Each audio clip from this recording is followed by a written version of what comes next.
So I decided to use the current project I'm working on to make as comprehensive as possible a guide to finishes for woodworking. It can be really overwhelming, especially for beginners, which is who this video is geared towards, to decide what they need to use for what project, because in all actuality there is no one size fits all finish, and it can really depend on what you're building. To answer the question that I put in the thumbnail, my go-to finish at the moment, which it has been for a while, is Osmo, but I'm going to start off with kind of my journey through the finishes because they all serve different purposes. So the difference between an Osmo and a Rubio and other varnish finishes, which is going to be the majority of this video, is it's hard to see in these clips, but the big difference is going to be a penetrative oil versus a film finish. Most of us are going to go into a big box store. This is what it's going to look like. We're going to grab the thing we've probably heard of before, which is polyurethane. Polyurethane comes in an oil base or a water based finish. I prefer oil based finishes for everything. I find they're more durable. They have fast setting, wipe on or brush on. They're all pretty similar. The fast drying still dries pretty slowly, but it's going to be faster obviously than the regular.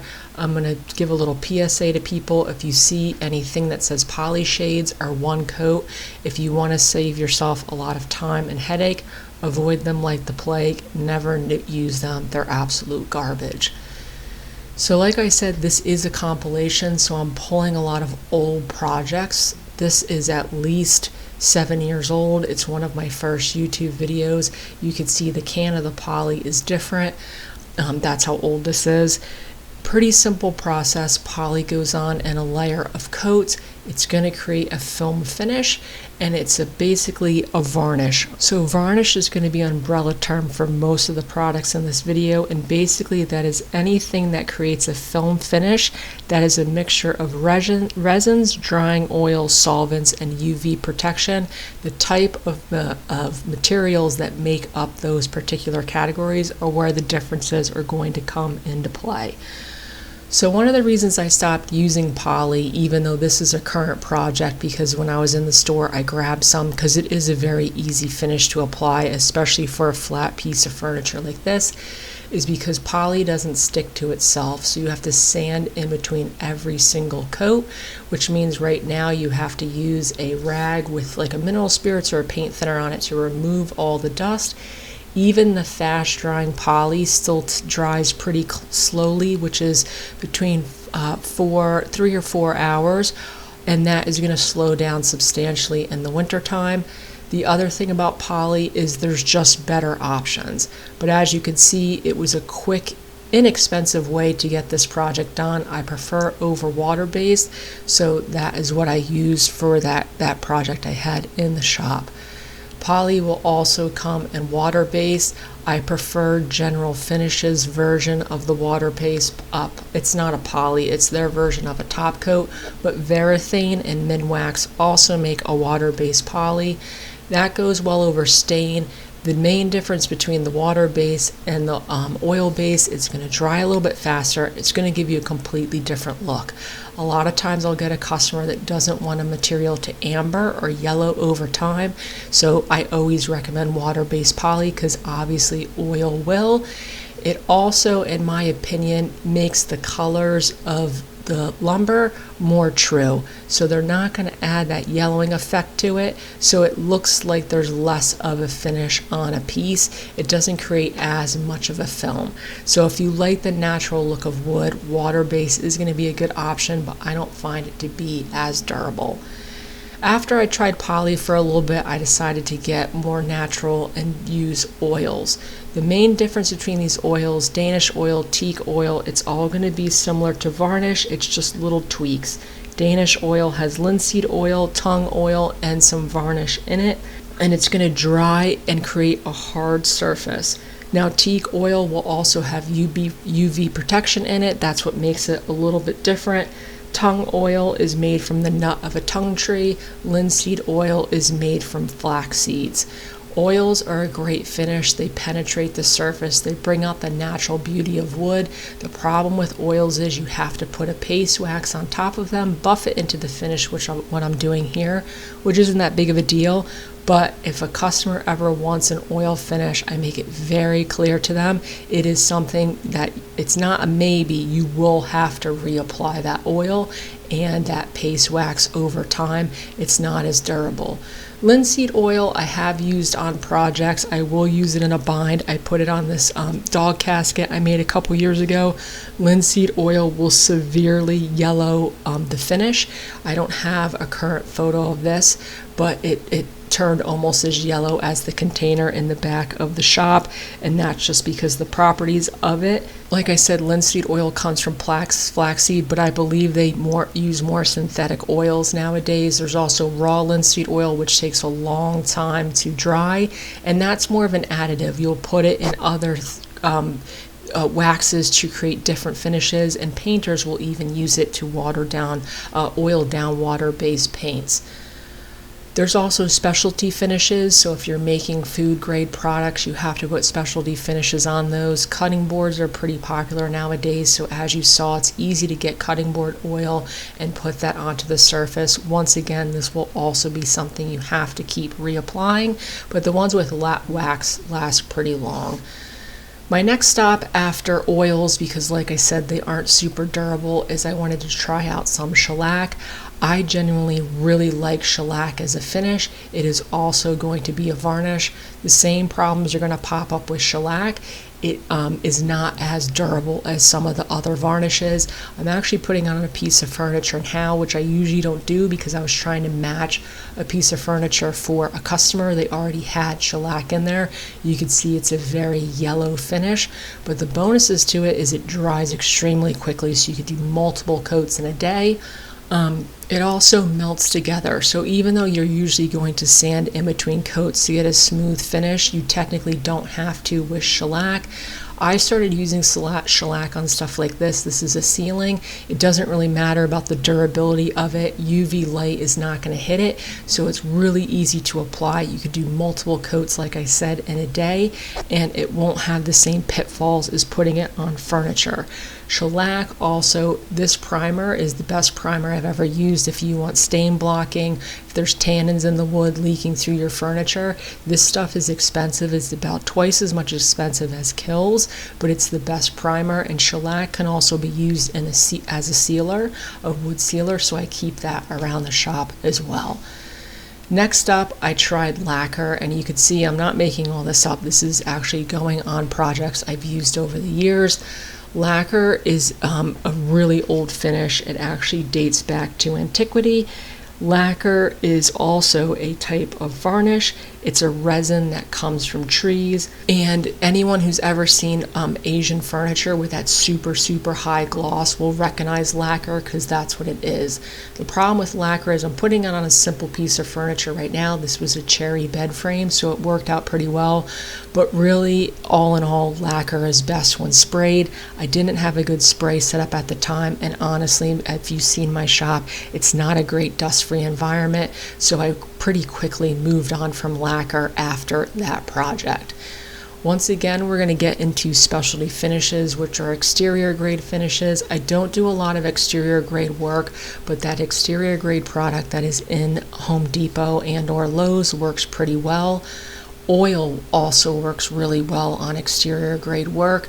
Once again, you just have to make it crystal clear to the customer that it is something that will have to be reapplied, usually every other season. Another great finish which goes on really quickly for exterior stuff, but which will have to be reapplied, is Thompson's Water Seal. I did a sensory table a couple years ago. Puts on a nice clear finish. It's easy for a customer to reapply this, so that is also a solid choice. But for hardwood furniture going forward, I made a set of French doors a few years ago.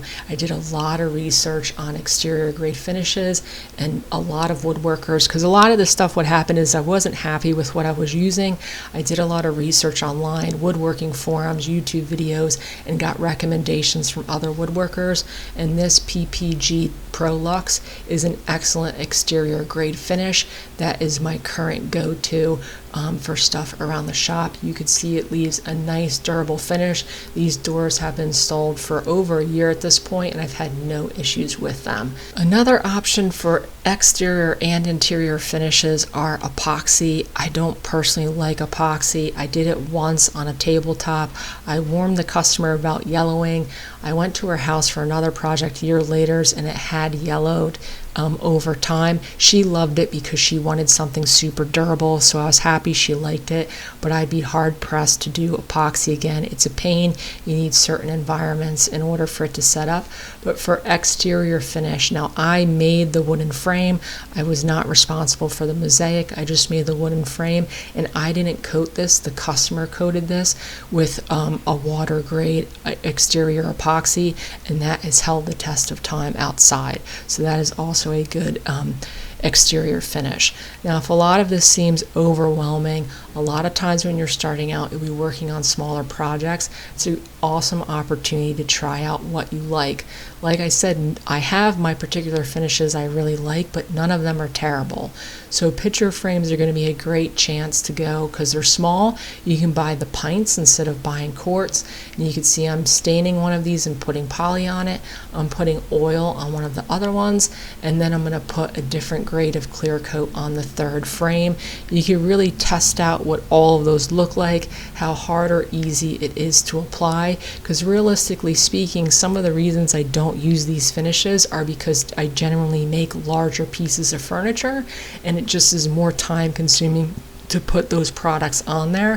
If you're making smaller things like picture frames, small side tables, jewelry boxes, you might decide to use something different because drying times aren't going to be an issue as much as they are for myself, and you might have a better place to put them together. So you can see 3 frames, 3 different finishes, 3 very different looks, but still 3 solid products. So once I had pretty much exhausted what was in the big box store, I started using a product called Waterlox. This is a wiping varnish. It comes in a somewhat of a semi-gloss and then a satin finish.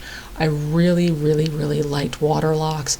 I used it for quite a while. It brings out, especially if you're using without stained materials, the natural grain of the wood really makes it pop. The problem with Waterlox is you really have to wait 24 hours in between each coat. Same thing, you're going to want to sand down in between each coat. And it takes a long time to dry, like to touch at least 12 hours. So as much as I liked it, it just really cut into my productivity when I had stuff in the shop, because I had to wait to the end of the day to put on a coat of finish, and then I couldn't put on another coat until a whole 24 hours afterwards. So I don't dislike it, it just was the drying times are what killed me. But you can see with all these varnishes, it's the same process. I'm going to put a coat on. It's going to raise the grain of the material, so it's going to leave a rough surface after that first coat. I'll take down that rough surface with like 200-300 grit sandpaper, keep doing consecutive coats, sanding in between to get a nice smooth finish. The nice thing about Waterlox is people use this sort of stuff on their kitchen counters and have no problem with it. It's extremely durable, very water resistant. So solid finish, it just didn't work with the ebb and flows of my shop. So after that, I tried out Arm & Seal. This is available at places like Rockler or Amazon now carries almost all of this stuff. Another solid oil-based finish. Ironically enough, the piece of furniture I'm working on right now is the same customer as the walnut buffet I'm making. And once again, wiping varnish, very easy to apply, lightly sand in between all coats, put on 2 to 3 coats to build up that durability. You'll notice all of these have similar finishes. This dries a little bit faster than Waterlox, which is why I switched to it, but I was still having an issue where they recommend 12 hours in between coating times, and you're starting to realize at this point, at least for myself, I don't love the look of film finishes in a shop. shop like mine where dust is going to be an issue, especially trying to get that dust out of the finish and imperfections could be a real pain. But as you can see, I've tried it out on multiple products. This was also a solid finish if you want to try it. This I call fancy poly. That's basically what that is. I also did a modern bookcase where I did this on all of it because it's usually cheaper to buy this stuff in a gallon, and then it's more cost effective. But when I buy a finish, I usually end up using the can. You could always find something to use it for, so don't hesitate to buy a quart of something. You'll end up using it. So then after that, like I said, I was still searching for the perfect finish, and this is once again the exact same customer as the walnut piece before and the current buffet. And what I decided to do was do an oil finish, and then I was going to rub out the finish. So I was going to put oil on there, I was going to make up my own paste wax, and then I was going to wet sand the entire piece and put all that paste wax on and make a really solid finish. I made my own paste wax, 1 part wax, 3 parts linseed oil. I made a makeshift double boiler in the shop, melted it, and then I tinted it so it was a similar color to walnut so I didn't get any streaks in the material. Buffed out the finish, put on this wax, gave some of the wax to the customer because like I keep saying, wax and oil, you're going to have to reapply it. This is what it looks like with that oil on there. Put some soapy water on there, buffed out the finish so it was super smooth, almost like glass, and then can apply that wax, buffed in the wax. This was a gorgeous finish. I absolutely love this. The problem with this was, as you can see, it took forever, and the customer, which they were fine with, will always have to reapply that wax. Now this was an entry table, so it's not going to get a lot of wear and tear, so it was kind of an ideal finish for this application. But as you can see, it was very labor intensive. It was a small piece of furniture, so it didn't really matter. Doing something like this on a large modular built-in would have taken forever. Right around this time, luckily for myself, was when I started hearing a lot about hard wax oil finishes, which are essentially exactly what I just did, but in a much simpler process. So Rubio Monocoat was getting to be really popular. I was seeing it on all my socials. I was seeing other woodworkers using it, so I decided to try that because as much as I like the other finish, as you saw, it was very labor intensive. I did not dislike Rubio Monocoat. It went on really well. Personally, I put on 2 coats on this piece. I've heard that it's kind of species specific for if you can use 1 or 2. My main issue with Rubio is, and it's very simple, I did not like mixing it. It was a real pain to try and guess how much to use so you don't waste it, and then continuously mixing it in order to get the project done. I just hated it. It's one of the reasons I don't like epoxy. It's just a pain. So then you can see in the foreground of this picture, I actually have a table. That table was my next project, and when I decided to do this, which is basically a modular wine cabinet, I was between Rubio and Osmo. So for the next project, I decided to use Osmo, and I really haven't looked back. This table I actually made for my sister. One of the things I was the most nervous about with this table was the durability of it, because a lot of times you'll hear about how these hard wax finishes aren't as durable, but I delivered it to her at the time she was living in New Orleans. She now lives up on the East Coast, so I actually was at her house with this table not that long ago, and the finish still looks as perfect as it does when I put it on. At this point, it has to be about 5 years ago. So it can withstand utilitarian surfaces, high traffic surfaces without a problem. I've used it on a desk I made for my brother, same thing. It still looks great to this day, no issues with it. It's easy to apply. And the thing I like about these hard wax oil finishes is versus varnishes, which is a film on the top of the furniture, these are oils that penetrate the surface. So when you look at the finished piece, which does not show up well on video, it almost looks like there's nothing on there. And that's what I like about it.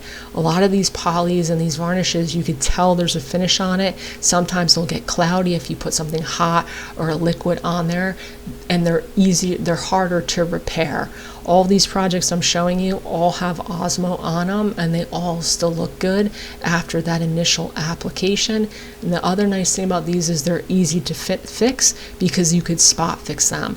Whereas a lot of varnishes, a lot of times you're going to have to completely strip down the surface in order to fix those finishes. Which brings me to my current project.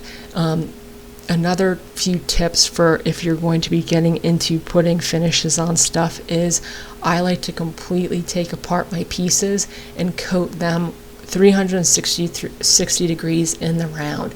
A lot of problems I see with people is, especially with tabletops, they coat the top of it, they don't coat the bottom. It's almost guaranteed the surface of your piece will warp because wood is going to be naturally absorbing moisture, losing moisture, and if it is absorbing moisture more from one side than another, it's when you're going to have warping issues. So it's a pain, but I take them all apart. I sand it to about 120 grit.